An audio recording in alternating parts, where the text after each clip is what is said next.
to, Okay, and I guess, Jack. just for the record, I didn't doubt if it'll be that long, but I'm out of here at 11. Okay. Yeah. All right, we can start then. Okay. I am calling to order the meeting of the Communications and Water Efficiency Committee and Board of Directors for February 17th already. And I guess we need a roll call. Yeah, I guess we do need a roll call. Sure. Director Bragman, Here. Director Gibson, Here. Director Russell, Here. Director Schmidt, Here. and President Kohler. Here. And then I need a motion to adopt the agenda. I'm going to suggest with Ben's, Ben and I had some email this morning. If it's okay with everybody, I'd like to switch and have the water efficiency program moved up before the communications update. If people are comfortable with that change, I'm looking for a motion to adopt the agenda. Okay, move approval of the agenda as amended. Second. Director Bragman, Aye. Director Gibson, Aye.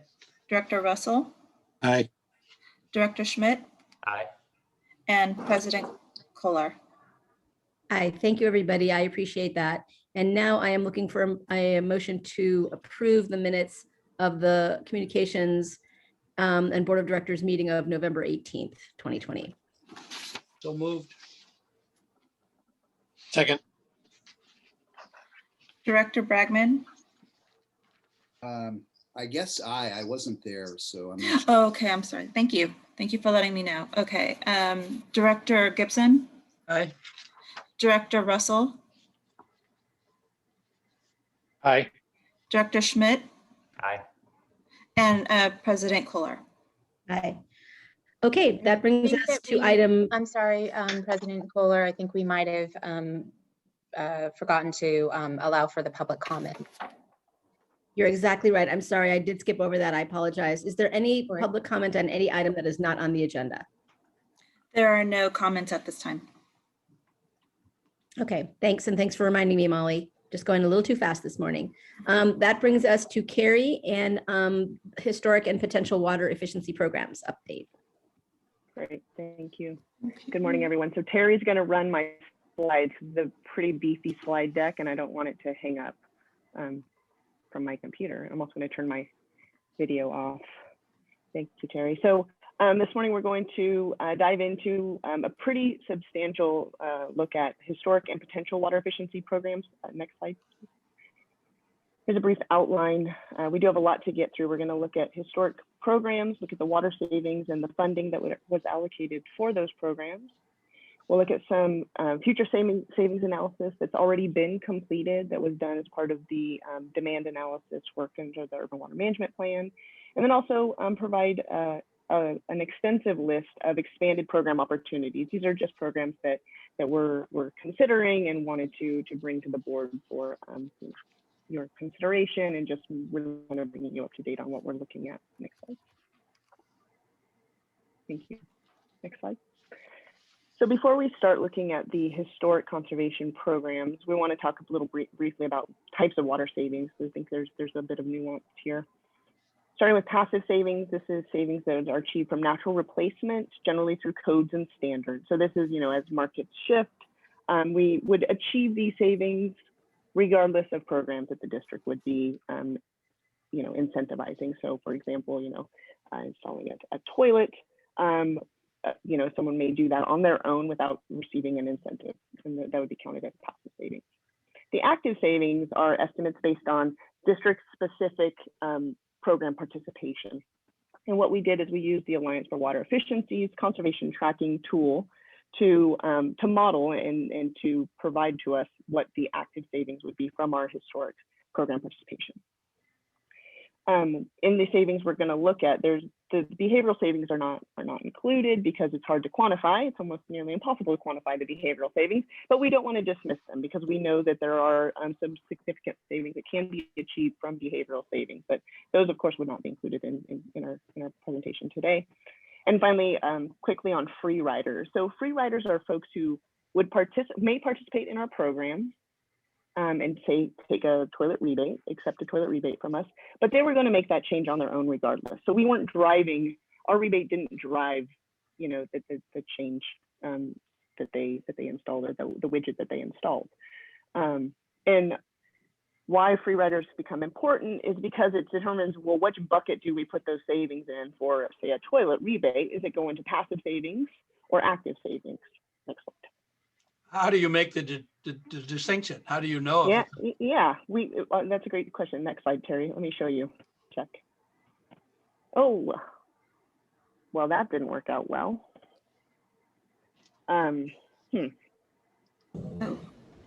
Carrie, maybe share your screen and show your graph. Yeah, because it is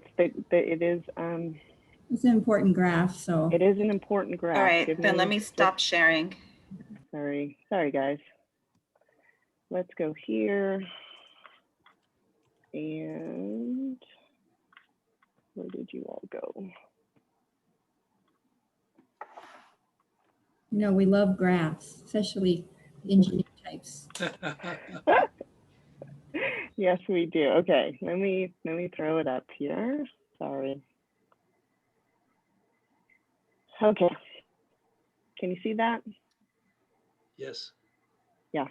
Much Okay. better. We will have to go back to Terry because my computer's going to get bogged down. Okay, so what we have here. So good question, Jack. How do we know that? The dashed lines are the free rider. Show us the potential savings, including, considering free riders. Let me walk you through this briefly. So using the model, we looked at 10 years of program participation to calculate active savings, so that's district programs, and passive savings. We acknowledge that the district had programs prior to 2010, but we had to, establish a baseline at some point, and so we picked 2010. And when you look at the cumulative savings, say for 2020, when you stack these two bars up, here is the difference between the free riders. So we know the savings is actually somewhere in between these two, and we don't know exactly, what it might be. So the green line is 100% of folks who received our rebates took them even though they were going to make that change on their own. And then the top line, the top dashed line is assuming 0% of free riders, meaning that everyone who took our rebate motivated them to make this change, right? And so for 2020, we had about 14,000, we can estimate about 14,000 acre feet of savings from these programs. Okay. Is that all right? Well, how do you know though if they're taking it for the rebate or not? We don't. That's why there's a range of savings we can assume. So we know it's at least. I see. Okay, 12,000. estimate essentially. Exactly, it's an estimate. All right, Terry, can we jump back to yours? I think this is the only slide that will be bad. Okay. Sorry, Okay. everyone. My computer's gonna crash on me. No problem. I think we're all used to the land of Zoom. It's fine. Yeah. So while we move on to the next slide, so to get these savings, to achieve these savings require an investment. So next slide. It won't, hold on. Go ahead. So it does require an investment. And so what we did is we pulled together the financial piece for providing over the last 10 years. And pull it up here. Go. Oh, So here's there. all right. So this are this is not our total conservation budget. Of course, this is just the incentive line item. Again, for the last 10 years. And what you can see here is that the blue line is what our budget was for incentives, and the orange is what we actually spent on our incentive programs. I just want to call out, the major shift from 2011 to 2012.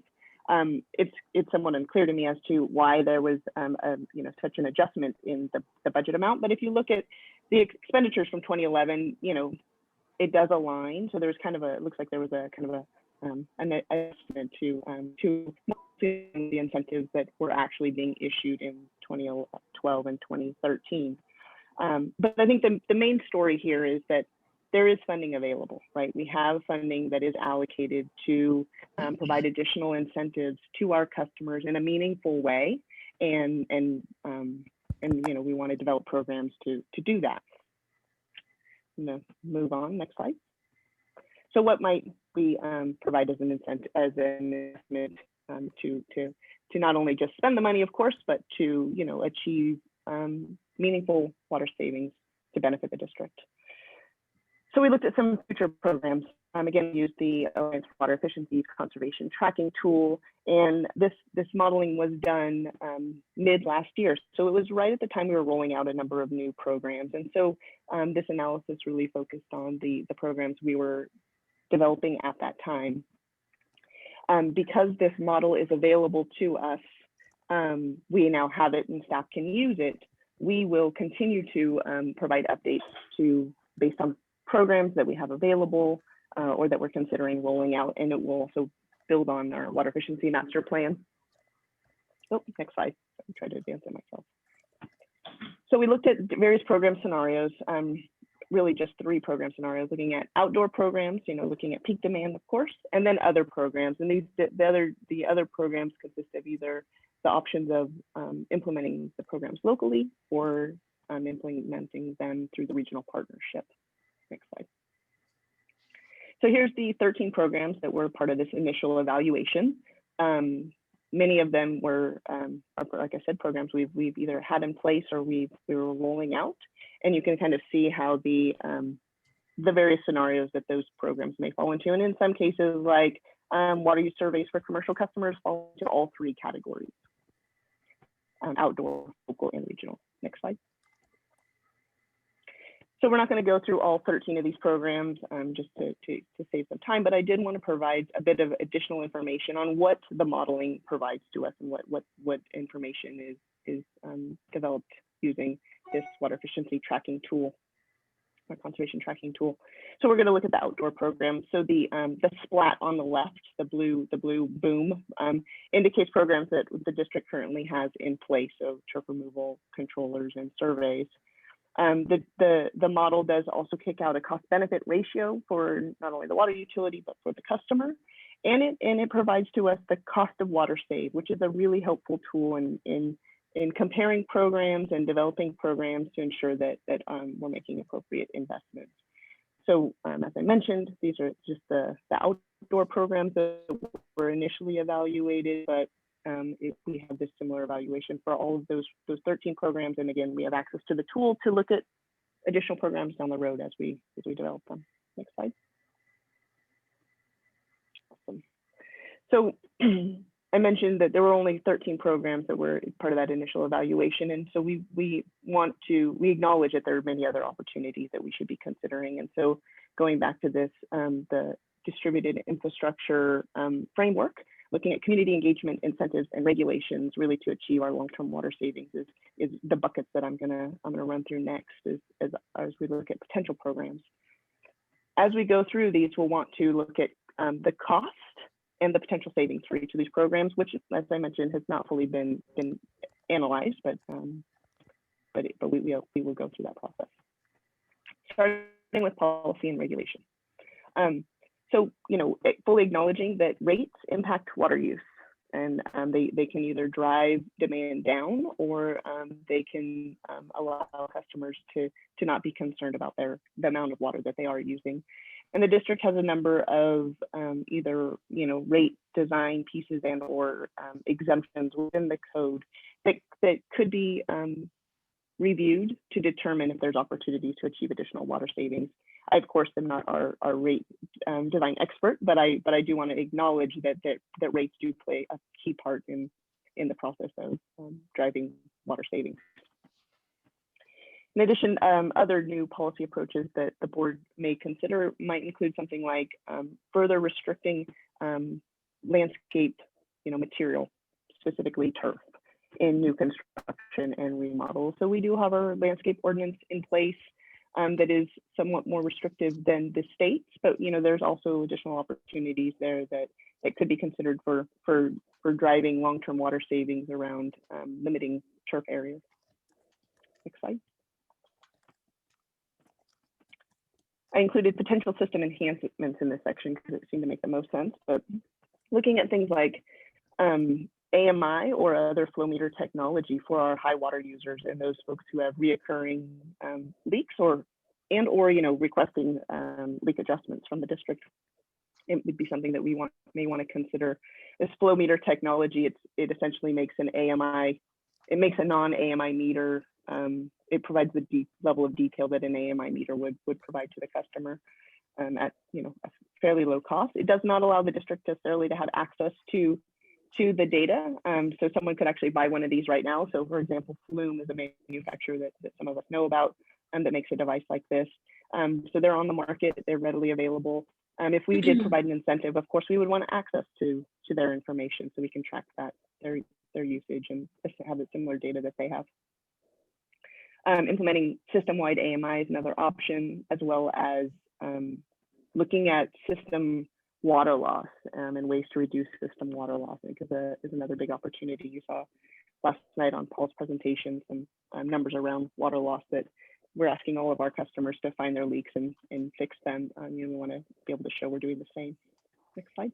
Carrie, before we move on, can I just, because Sure.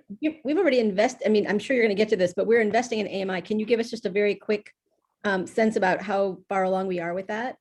Yeah, we have about 5,000 AMI installations out of over 60,000 accounts. So we have enough to establish a pilot essentially to quantify savings and have a better idea of number of leaks that we're finding and customer engagement around notifications of those leaks. But we're a long way from actually being at full scale. Okay, thank you. Do we have any plan for system-wide AMI? This is Ben, if I can jump in, Carrie, for a minute. The thought is that is one of the relatively large capital projects that, in context of the development of the 10-year financial plan, the board can help staff prioritize looking at that relative to all the other needs. And it's a bit of apples to oranges, but at the end of the day, having a sense from the board on relative priorities. And this is really a prime example that it certainly has some benefits, as we've discussed and we'll discuss further, but it does compete with some measure of limited capital resources for our system. So I think that will be a great thing for the board to think about in the upcoming next workshop for the 10-year financial plan on where individually and collectively you see this relative to the other projects. Yeah, I was surprised to hear at the last WAC meeting that North Marin Water, for example, is 100% AMI. And I gather they're not alone. I'm surprised because it sounds like we're a little bit behind the curve in that regard. Yeah, I'd say nationally, I don't know, but it feels like maybe 20+% and growing. But it's certainly a trend in the Bay Area that's probably higher, probably above 50% or maybe around 50%, something like that in terms of water agencies. Yeah. How much do the AMI meters cost per installation? Carrie, do you know that? Yeah, so there's 3 components to the AMI, to installation of an AMI system, right? So it would be the meter. Some meters wouldn't need to be changed, which means we just have to buy the register and the AMI component, and so it ends up being about $300 in that case. When you actually need to change the meter, it depends on the meter size, so it can range anywhere from $500 up to thousands of dollars depending on the size of the meter. And then second question on the device that you showed the photo of, the sort of the home do-it-yourself one. Mm-hmm. How much is that? That is an excellent question. Flume is $300, but they make deals. I can talk with you offline about that, Larry. We're working with Flume and a bunch of utilities nationwide. And as far as retrieving the data, would the meter reader or whoever need to take the cover off and look at it, or can they just ping the device and get it on their phone? So a Flume device, it actually wouldn't be connected to our system. Our meter readers would not be able to use it to collect the data, to collect meter reads. It would only provide information to the customer. Right. And the customer has to physically open. No, it's on their, it's an app on No. their, it's an It's an- app on their phone. But we could, there isn't like a system that we could employ system-wide, a simple system like that. Well, It called would essentially AMI. be rolling out AMI. Yeah, that's what AMI is for. but what Carrie did allude to is some agencies provide subsidies to install the flume type meter. And as part of that, they require access to the data. But, you do start moving into a space where you have multiple systems and it's difficult to keep track, distinguished from an integrated AMI system for sure. I think we're missing the point here. It's easy to talk about these things in the abstract, but the reality is, which I've been harping on for at least 10 years, is it's unrealistic to expect people to reduce their water flows unless you have ability to get to the data. And that's the value here in my thinking of AMI, besides the fact you don't need meter readers, which is a substantial savings. But if we don't recognize that, how in the world are you to expect somebody to reduce their water usage without having the data? I mean, they have to go out and read the meter, right? It's like, it's doable. Yes, it's doable, but it's not very practical. And that seems to me, we're just asking people to run around with their hands tied behind their back and expecting them to do miracles. Right. I think we all agree. I'm sorry. I didn't mean to get us off. I know, Carrie, you're trying to go through your thing. I didn't mean to get us off track. I'm going to ask you to go back to your presentation. Very good. Thank you. All right. Moving into additional potential programs, looking at incentives now. So outdoor incentives, again, these are potential programs, nothing we're necessarily rolling out yet. Turf rebate, we currently offer $1 per square foot for doing a turf conversion, or a customer can receive sheet mulching materials delivered to their home for free. So there's really two options. What we're proposing here is a potential increase to that turf rebate for a limited time. We'd want to create a sense of urgency and have a limited budget and really try to drive customers to taking the action, quickly and concisely, so that we can achieve those water savings in a near term, as opposed to drawing out the process and having programs in place for long periods of time where someone always thinks, well, I can wait and do that project later because the rebate will always be there. In addition, there's an opportunity for us to offer landscape design assistance. It tends to be one of the biggest barriers for folks to change out their landscape from lawn to low water uses. They don't know what to install and how to make it look good. So offering some level of design assistance could be beneficial. In addition, offering irrigation hardware incentives, changes to hardware to increase the efficiency of an irrigation system is another opportunity. So this is converting spray to drip, installing master valves. There's a number of various ways. And these two programs may seem like they may somewhat conflict, right? We're encouraging folks to take their lawn out, and we're telling them, well, here's some, irrigation improvement incentives for you to irrigate more efficiently. But really, what we want to do is hit both sections of the market that are those folks who want to take their lawn out. Here's a rebate, and those who don't, we want to ensure that they're watering as efficiently as possible, and they're using hardware that allows the water to be applied appropriately in the right place. Next slide. Looking at indoor programs, a list of potential opportunities we could pursue. Reinstating the toilet rebate program. We're having a very specific list of qualifying models. Looking at subsidizing dual plumbing for new construction when a site is within, a specific proximity of our recycled water line. It's also, assuming we have capacity available within that recycled water line, but there could be an opportunity to get some savings in that way. Looking at commercial ozone for high efficiency clothes washers is a program that PG&E coordinated with water utilities in the past, and there may be an opportunity to do that once again. Bringing back the hot water on demand to reduce wasting water while you wait for hot water is another option.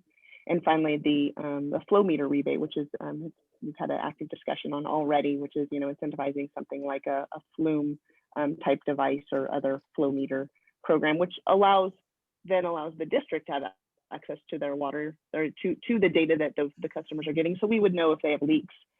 We would know, if having the device really drove them to save water, et cetera. But we would not be able to use it for billing purposes. Next slide. Pools, we have just a couple of items on pools. So reinstating the pool rebate, or the rebate for pool covers. And then also possibly developing a pool and sand filter incentive program for which would reduce the backflushing for pools. Next slide. Could I ask a quick question? Sure thing. Do you retrofit the pool filter? Can you retrofit it on existing, or is it a whole replacement? I believe it's retrofit. But I would need to confirm that. Okay. Looking at community engagement, so some general outreach opportunities, marketing our program strategically, of course, increasing marketing and outreach to a broader range, more like movie theaters, bus ads, radio, et cetera, and re-engaging with continuing to engage with community groups as well would be another opportunity. And providing a meaningful way to access online water use information would be beneficial. It kind of touches on what Larry was just saying of having the data so that people can understand their water use and take action. Next slide. Indoor outreach, where we could work with gyms and schools to install low flow fixtures. And I think there's also an opportunity around working with the Marin County Green Business Program to engage local businesses and ensure that certified green businesses are, achieving, using water efficiently and working, coordinating with the district as well. Okay. Outdoor outreach is, yep. Carrie, I don't mean to, I don't know if you're going to cover this or if I'm going backwards. In terms of outreach on this, do we ever consider text messaging and other social media that are honestly, I think the technology around sending text messages has gotten pretty cheap and easy. And I don't know if that's another tool in the toolbox that, might, and it's very immediate too, whether that's something that you've considered. It's not, but I will defer to Jeannie what her thoughts are on it. I really lean on Jeannie to help me push out the messaging on many of these fronts. Okay. So right now we do use social media pretty aggressively. In terms of text messaging, the issue there is we'd have to have a database of phone numbers. And we do have some of that in customer service, but we currently do not have an active text messaging system like you would see through Nixle or other things like that. I mean, as I ran for, my recent campaign for the board, I don't know where that database came from, but I'm sure it's available on some level. But it was, it was very, people were very responsive. It seemed, I got a lot of positive messaging. I know people don't love to get spam through their phone, and there were definitely people who felt that way. But I think with it, if we had, obviously an urgent message that is about the community, that could be, I think that would be could be a very powerful way. And it's definitely very fast. And I think it's relatively cheap. So 2 points on that. I agree with Monty that could be effective. The database for your campaign comes from the public records from when people register to vote. Yes. So that's why you were able to use that. That's why we're all able, I think it would be a fairly quick call to the county registrar whether we could access that. I'm not sure we can. So but that's where it comes from. So that's quick to know. But separately, and again, I don't want to get us too far off track, it wouldn't be that hard for us to ask people if they wanted to opt in, and provide us with their cell phones so to get messages. That's something that we could do as part of the outreach marketing. I was just going to send you guys, I don't have Carrie's email, but I'm going to send a photo I took when I was in Bolinas a few weeks ago. I'm going to send it right now, and I'm going to send a copy to President Kohler here. And it's just a very simple sign they put up. And it's pretty effective, you know.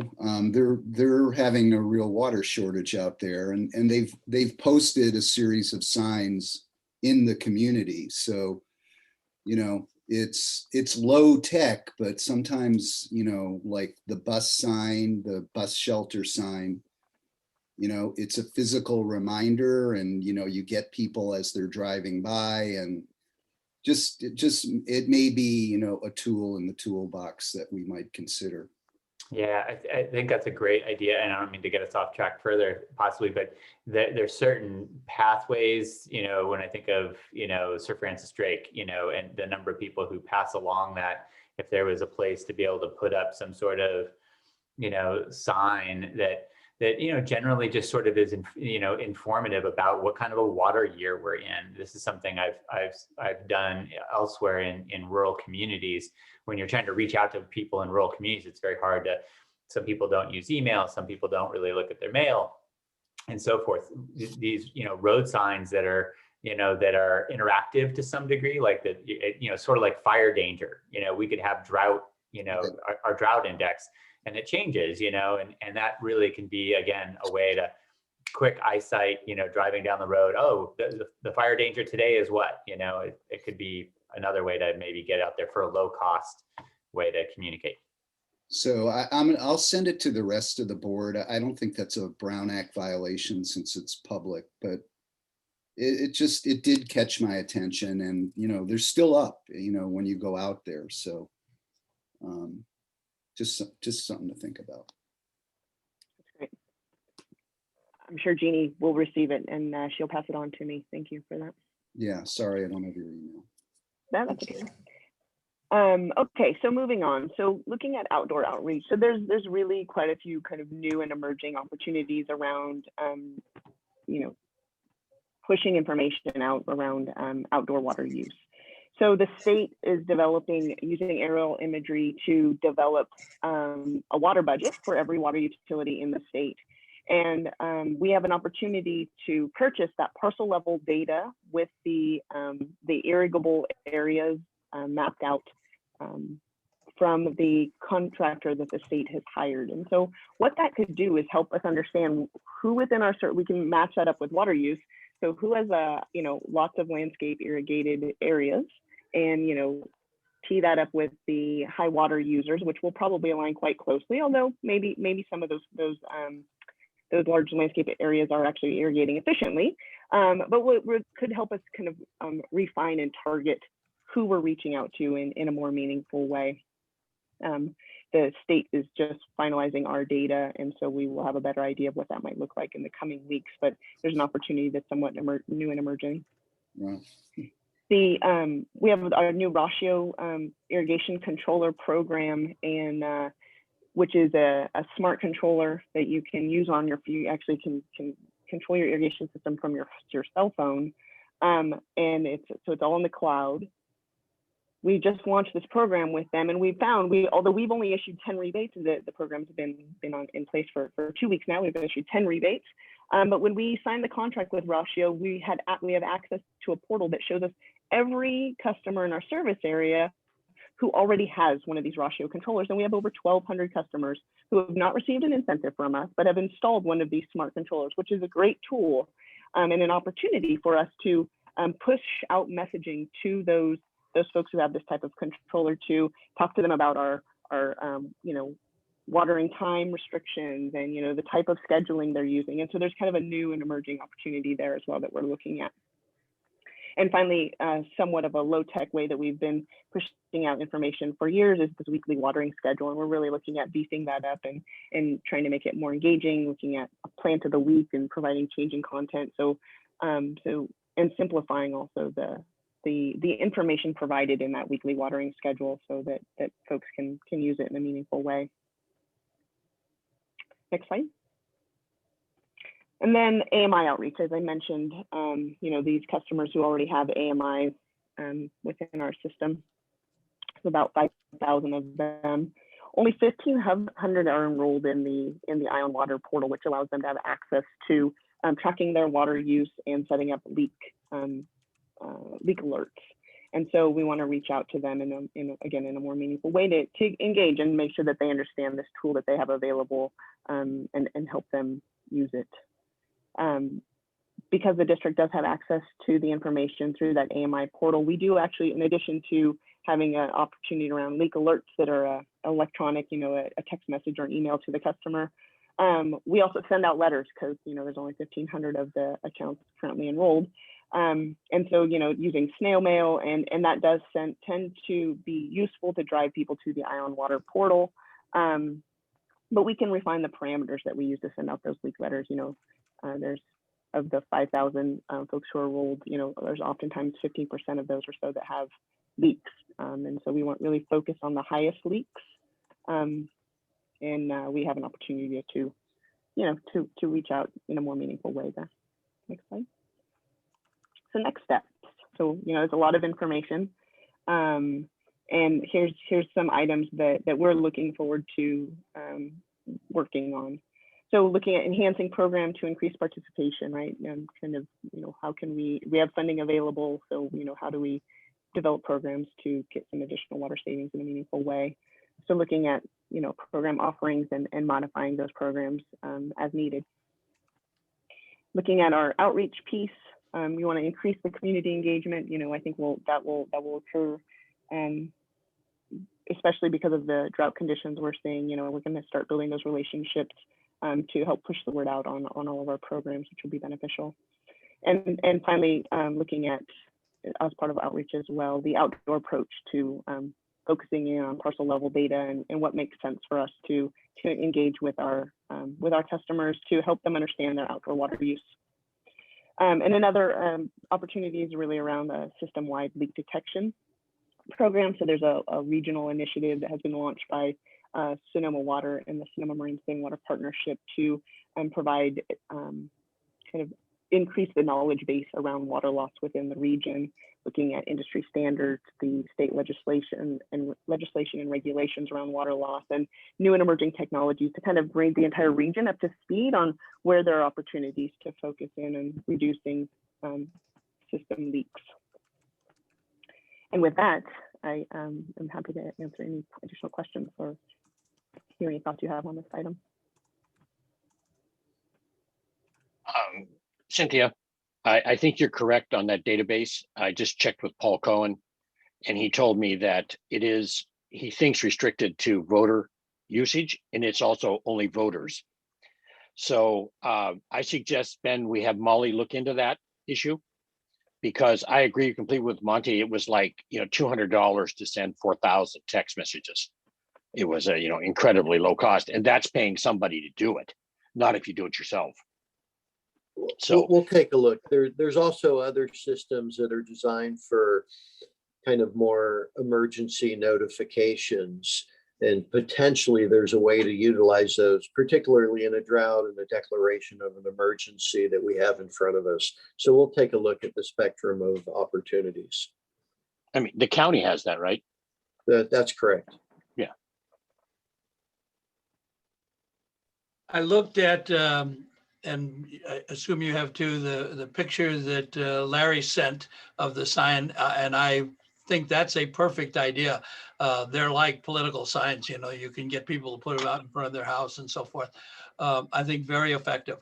But I also think that commercial signage is very sensitive and tricky to do, because it's got to carry a message. I mean, people perceive that we're spending their money just to hype the water district will get you a very harsh negative reaction and have the opposite effect. Wow.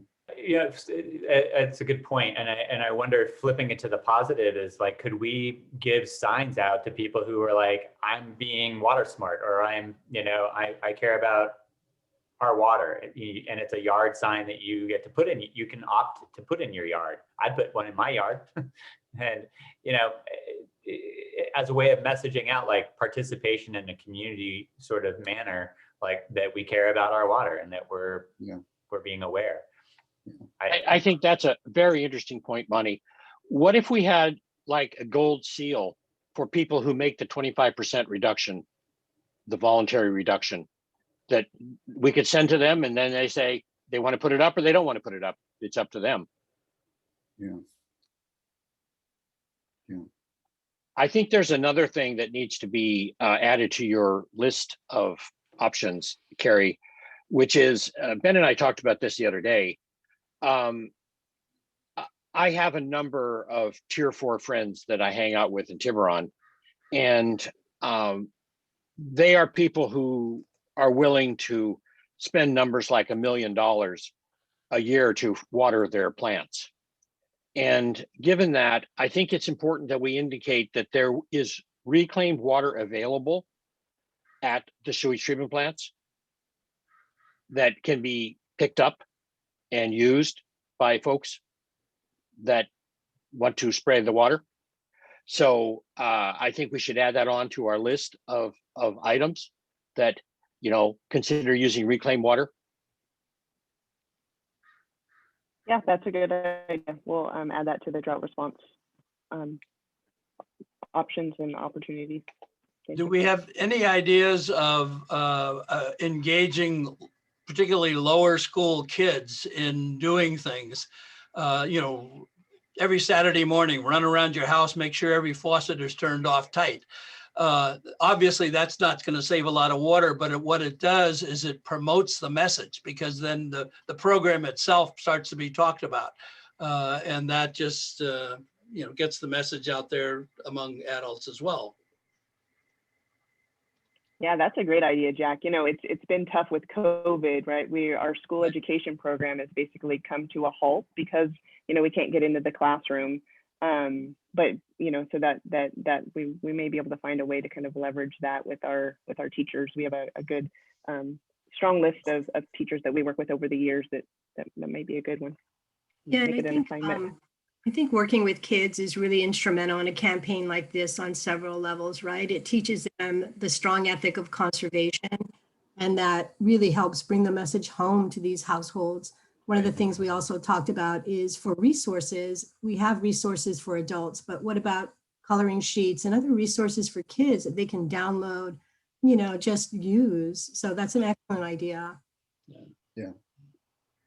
One other thing for Carrie, I've been trying to get some of the towns in my district to go over their water bills with the district to see where they could save some money. I mean, I'm most familiar with Fairfax, and you know some of our irrigation, you know, it looks like it's been in use for, you know, decades.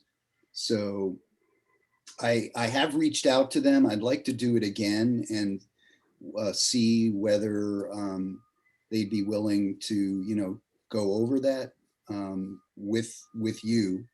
And I'm just wondering whether you could help in that regard, because, you know, these are, I think, fairly large accounts that we could help. You know, they would save money, we would save water, and, you know, it might be a good fit. Yeah, absolutely. I think there's going to be an opportunity when we do start reaching out to our dedicated irrigation meter customers, which would, you know, and oftentimes it is the cities and parks, et cetera, to talk about opportunities that you know, and offerings the district has that can assist them. And so when those go out, I'll let you all know, and you can follow up with them as well, because, you know, between all of us, we can I'm sure get some traction. We'll need the help, all the help we can get. That'd be great. That'd be great. I'd really appreciate the support.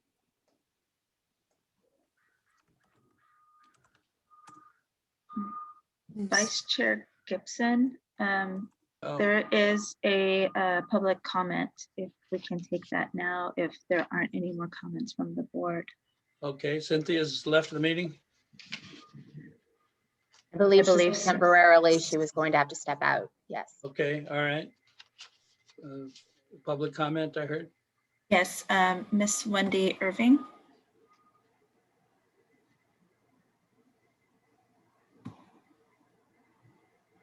Can you hear me?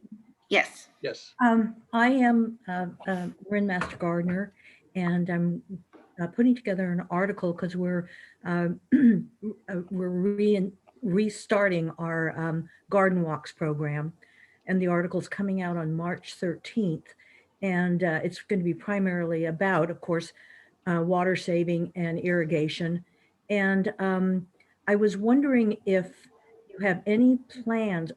Is there a voluntary reduction that you're thinking about putting out there? Are you thinking about having mandatory restrictions? I know that we're in a kind of a crucial year, and but of course we're not done with the season. And I'm kind of just wanting to come up with some sort of a general statement as to what Marin Water and North Marin Water are kind of recommending that people be perhaps prepared for as regards restrictions that they might not have now. Yeah, hi, this is Ben. Hi, Ben.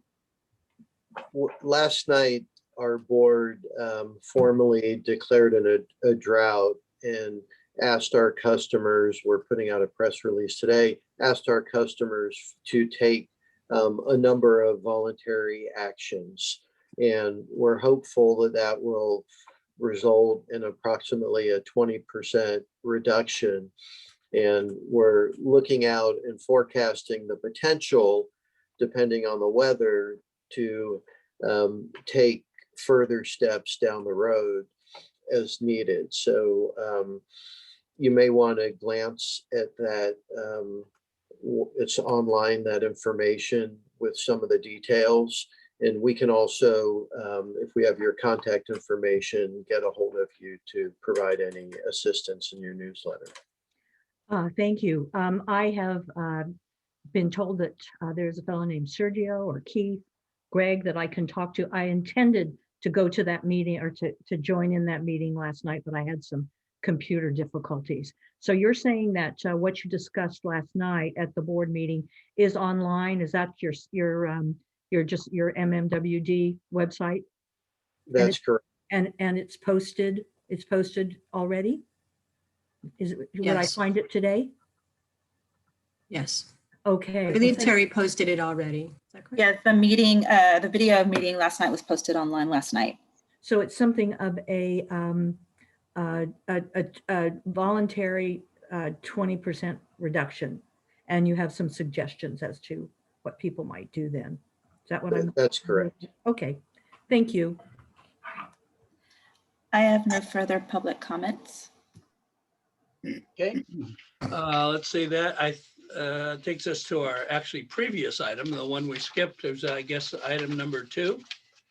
Okay, let me share my screen here.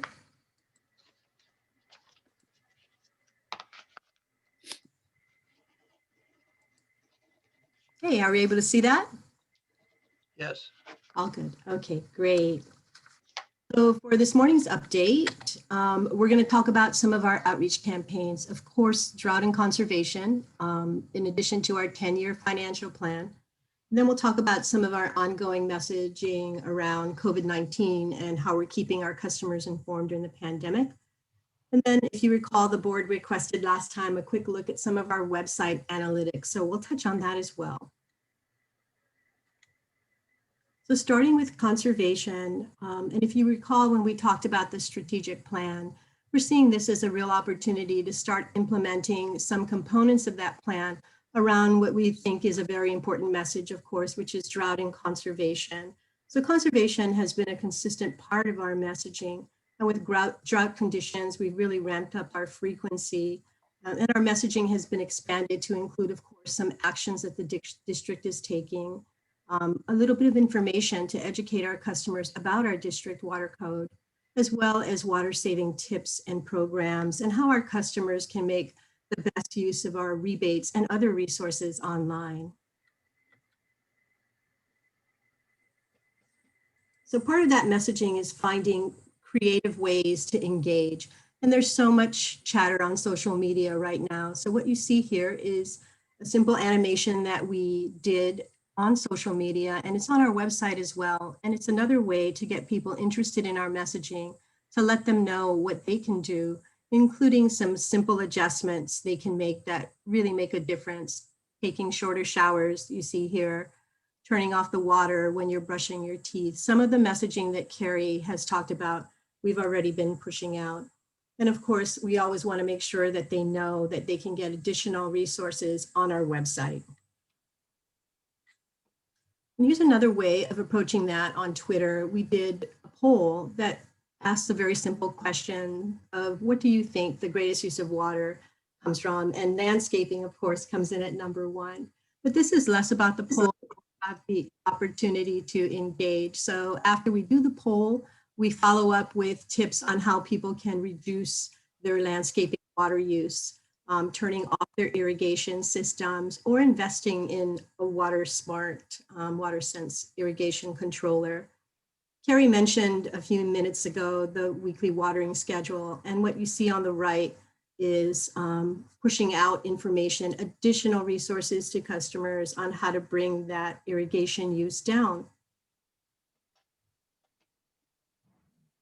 So this is a really critical message for us. We're using all of our platforms. So social media, bill inserts. We also do materials for our partners. And there on the right is a leave behind card that we did for the Urban Farmer Store to promote the next round of gray water workshops. Of course, media is important for us.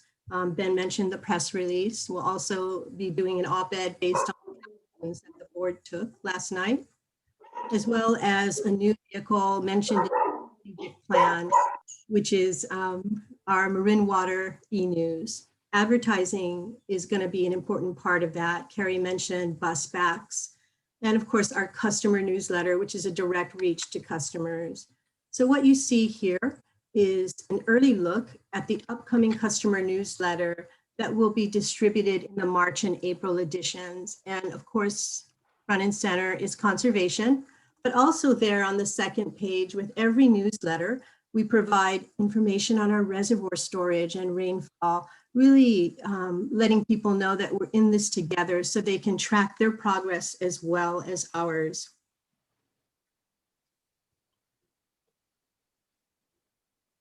So while the bulk of our messaging, of course, centers on drought, we've also been working on the 10-year financial plan. And some of our outreach for that, of course, social media, you see an example there. And with the new date that the board just approved last night, we'll be letting folks know about the upcoming board workshop. So we've created a new website landing page. And again, with the strategic plan, one of the components in there is contacting stakeholder groups and organizations. And we've already started that process. And what we're doing here too is not only telling them about the financial plan, but asking them if we can do a presentation for their membership around drought and conservation, which is really an important component of what we're doing. This is also another great opportunity that was mentioned last night for board members who want to get involved and partner with us in outreach to these organizations. So COVID relief. So we continue to tell our customers that while our offices are closed, we remain on the job. And this is more than just our field crews, our customer service team, our engineering team. We want to make sure they know how to get a hold of us if they need to reach our customer services. Public safety is also an important part of that messaging, especially for folks who want to visit the watershed. We want to make sure they know what the safety protocols are so they can keep our visitors safe as well as our staff. So in addition to that informational messaging, we're also reinforcing our messaging that we're here to help for people who have fallen behind on their bills, here to help with discount programs and payment plans. And we've already started doing some advanced work letting people know about the COVID-19 relief program. Again, some of the platforms, social media, website, but we've also reached out directly through a direct mailer to some of our customers, all of our customers, in fact, who are 60 days or more behind with this mailer, letting them know that we have a new program and to get a hold of us so that we can help with their bills. We're also helping customer service with updating that bill reminder messaging. So one of the things that we learned from the survey is what kind of messaging would be most effective in these bill reminders. And what we learned is that value messaging, or letting people know about the value of water, So these new reminders also include language that lets people know that their payments go to provide clean, high quality water for our community and to help maintain our water delivery system.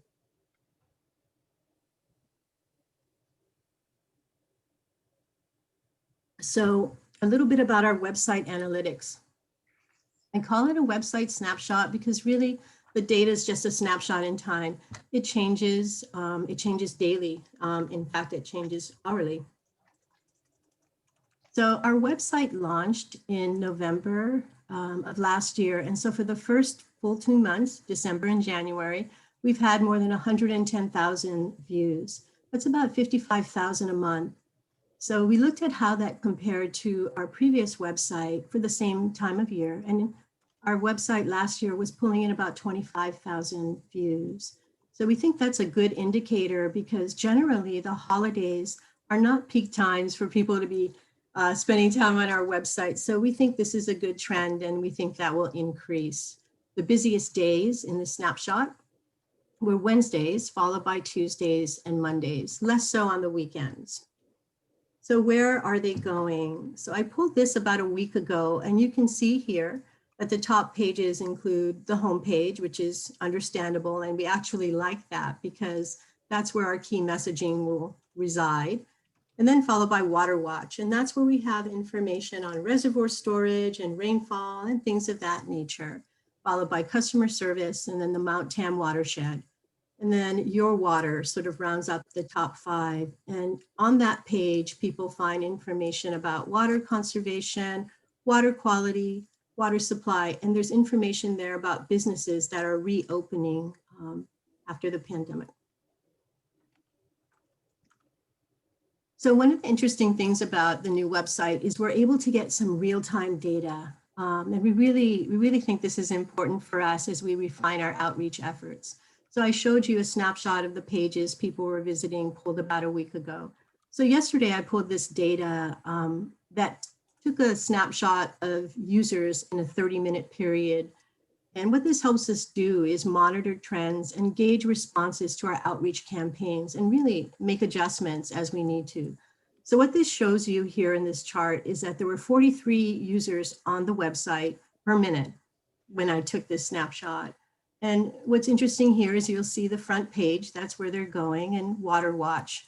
But if you look at the bottom, the dealing with drought page is starting to rise in where people are going, and they're going directly to that page, which means they're hearing some of our messaging. And that's a good thing. And that's something that we'll continue to track and monitor. And finally, a quick snapshot of the top 5 areas that our users come from or are using the website from. And I have here top 5 ISP, internet service provider locations, because this doesn't necessarily mean they live in the city. It's where they access the site from. So the top 5 here, as you can see, are San Rafael, San Francisco, followed by San Anselmo, Mill Valley, and Tamalpais Homestead.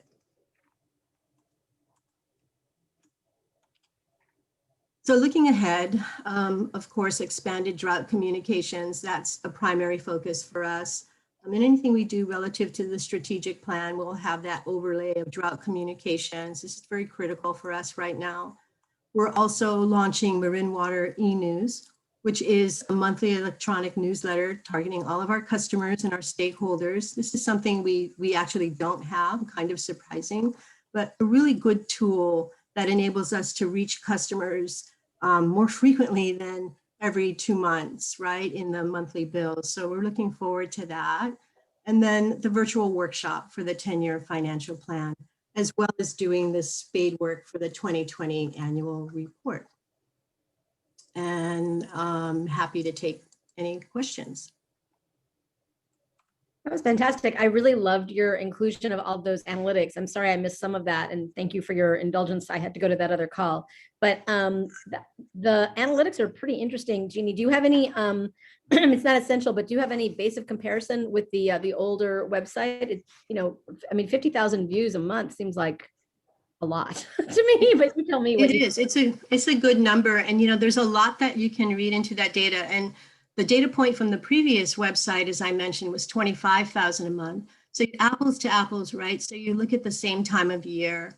But what it also tells me, I think, is that, and I'm able to see how much time people spend on the website, the stickiness. There seems to be more engagement in that the site is cleaner and easier to navigate. So one of the things we can look at that Emma and I are learning more and more about is the path. So when they're on the homepage, where do they go next? And how much time are they spending there? So while we don't have the luxury of a lot of time to get really immersed in it, we do try to pay attention to it, to refine our messaging. It's such a wonderful tool to have that available, especially in real time, right? Yeah. Well, it's impressive. And it's great. I mean, it's great. I mean, other thoughts from the board about Jeannie's presentation? It's really great. I mean, it's very exciting. I think finding websites and we all are inundated with media these days, and more of us are sitting at home consuming media. So being able to, come up with a new website right at this time when we're all spending more time online and then garnering really high rates and retention is really commendable. So thank you. By the way, I'm going to need to switch to phone here to continue on in the meeting as I get ready to go to a doctor's appointment that I need to make, but I'll call back in. Jeannie, is there a way to tell how many people return? In other words, is it a new base of people, or is it the same people over and over again? It really varies depending on what data point you're looking at. Like there are regular users who come to that Water Watch page again and again, and some of them are media, but we're able to track new users as well. And that's an important feature for us because we want to try and grow new users. Say we have a steady base of about 35,000. That varies depending on what we have up there on the website. So when we start pushing out the conservation messaging, we're going to see frequent return users, and that's important, right? Return users are also there for things like paying their bill and things of that nature. So yeah, we're able to track that. So where we track that, Director Russell, is on some of the pages that are relative to what we're trying to get across, the drought conservation pages, the 10-year financial plan. That really is a great tool for us. And if we don't see a lot of traction, then we try to change it up. And that's sort of the impetus behind some of the video animations that I talked about on social media, right? So we want to grow our audience, but we want to engage. We want them to ask us questions, and we want to be able to provide resources and information. So that's why you see different tactics along the way to sort of boost that engagement level. Thanks.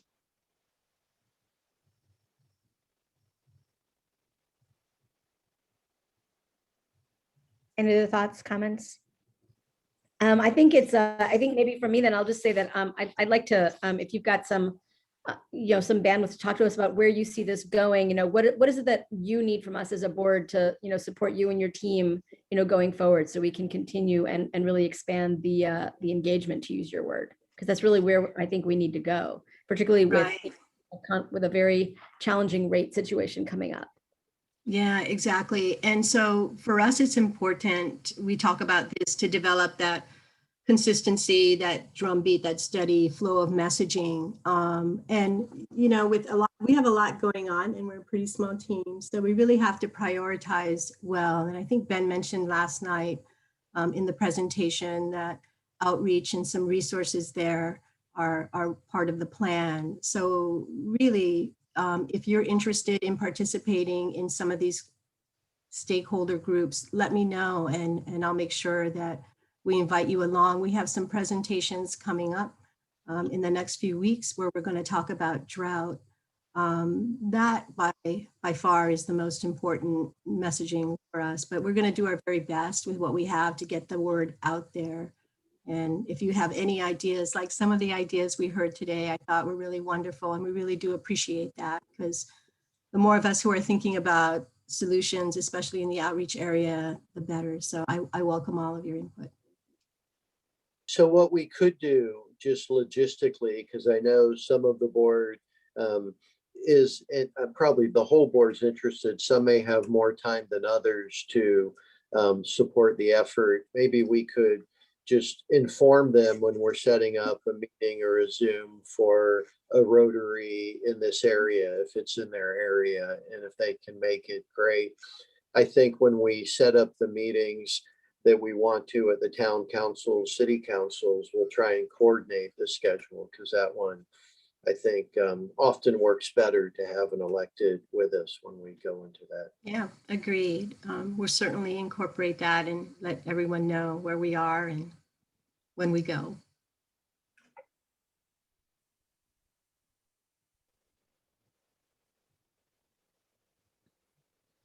Okay. Anything else on this item? Do we have any public comments on this item? There are no hands raised, so we do not. Then I think we are at the end of our agenda, yes? Yes. All right. Well, thanks, Carrie and Jeannie again. Those were really very robust, very meaty presentations, giving us a lot of food for thought. Can I ask, especially since I missed sort of the end of Carrie's, would you guys mind making those presentations available to the board? So we can sort of digest them and follow up with you all. Sounds great. I think we'll provide links since the files are pretty big. When Terry posts it, we'll provide links to the board. Perfect. Thank you so much. Great. Thanks, everybody. Okay, thank you all. Bye. Have a great day. Bye. Yep.